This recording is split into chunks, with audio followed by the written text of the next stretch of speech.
How to fix lag in Roblox. Hello guys, in today's video I'm gonna show you how to fix lag in Roblox and how to increase the FPS into plus 60 or even plus 120. So all what you have to do is simple. Just go to any server on Roblox like this one for example.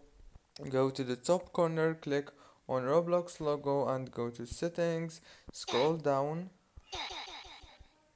and then make the graphics mode on automatic or manual, but I recommend to choose manual and make the graphics quality as lower as possible.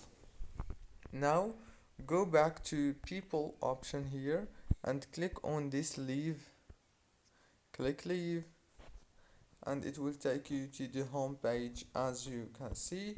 Now go back here, go down, click on these three dots, go to settings, go to privacy, and now all what you have to do is so simple.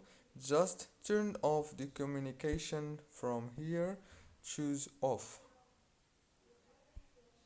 Don't forget to like, subscribe.